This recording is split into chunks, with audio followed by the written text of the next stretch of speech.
house, apartment for rent, pinapaupahang bahay. Hello everyone! Welcome back dito sa ating YouTube channel. Please don't forget to like, comment, and share. Subscribe and follow na rin kayo para lagi kayong updated.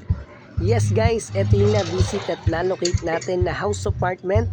Very affordable at very accessible.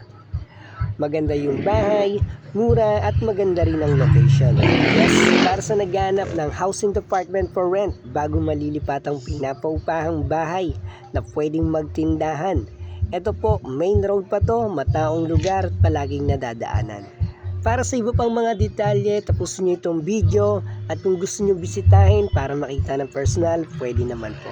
And yes, sa nagtatanong kung magkano ang presyo nitong pinapaupahang bahay, ito po ay 4,000 pesos monthly. Yes, house apartment for rent, 4,000 pesos monthly. Own CR and own sink, studio type apartment, main road, location, Bacoor City, Cavite. House apartment na pwedeng magtindahan. And yes, please don't forget to like, comment, and share, subscribe, and follow na rin kayo sa ating YouTube channel para lagi kayong updated. And yes po, ito po yung unit, studio type apartment. Kung mapapansin nyo, pwedeng magtindahan.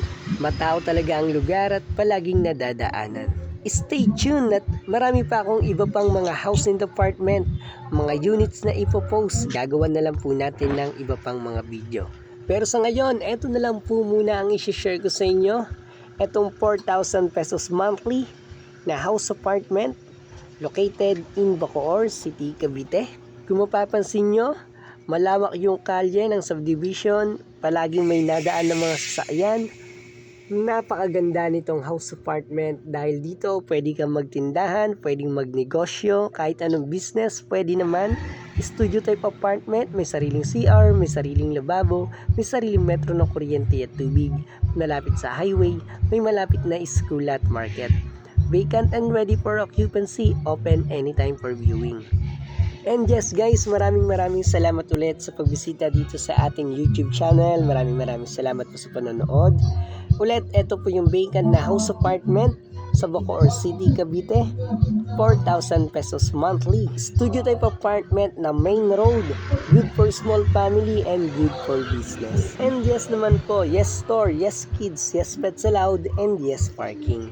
Sa mga interested, pwede nyo na po itong bisitahin. Bakante na po itong bahay. Anytime po, pwede nyo po itong makita ng personal. So yun guys, maraming salamat ulit sa panonood. Ulit, ito yung 4,000 pesos monthly na house apartment sa Bacoor City, Cavite. Very affordable at marami pa akong iba pang mga housing department na i-share sa inyo. Please don't forget to like, comment, and share. Malaking tulong na yan para sa ating channel. Salamat po.